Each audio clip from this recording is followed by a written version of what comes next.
ओशो एक महान आध्यात्मिक पुरुष थे। उन्होंने अपना सारा जीवन लोगों की सेवा में समर्पित किया। ओशो के जीवन की कुछ घटनाएं जिसके कारण ओशो महान एवं विचित्र दिखाई पड़ते हैं। आइए उनके बारे में कुछ रोचक बातें जानें। ओशो रजनीश के 3 गुरु थे, मस्तो बाबा, पागल बाबा और मग्गा बाबा। इन तीनों ने ही रजनीश को अध्यात्म का रास्ता दिखाया। इसी वजह के चलते उन्हें उनके पिछले जन्म की याद भी आई।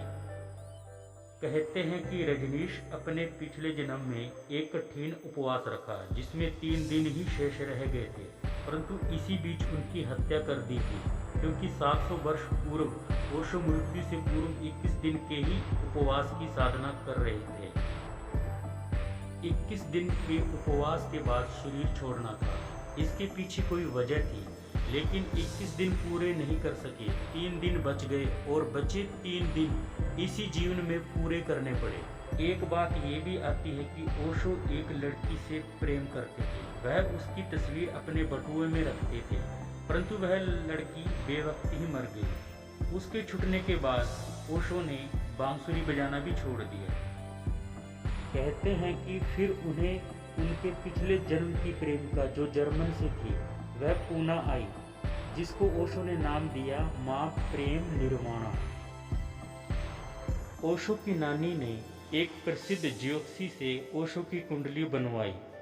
कुंडली पढ़ने के बाद ज्योतिषी बोला कि यदि यह बच्चा 7 वर्ष तक जिंदा रहता है तभी मैं इसकी कुंडली बनाऊंगा। ऐसा लगता है कि ये 7 वर्ष तक जीवित नहीं रहेगा। अगर रह जाता है तो अवश्य ही कोई महान पुरुष होगा। ओशो ने लगभग 1.5 लाख के करीब किताबें पढ़ी।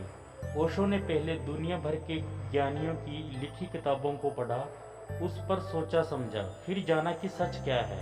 जो अच्छा लगा उसे अपना लिया। उन्होंने हर धर्म के पाखंड को उजागर किया और हर किताब का अच्छे से खुलासा कर दिया। इन किताबों में 3500 ऐसी किताबें हैं जिसे पढ़ने के बाद ओशो ने उन पे साइन किए और एक रंगीन पेंटिंग बनाई। इसमें से 160 ऐसी किताबें थी जो ओशो को बहुत प्यारी थी।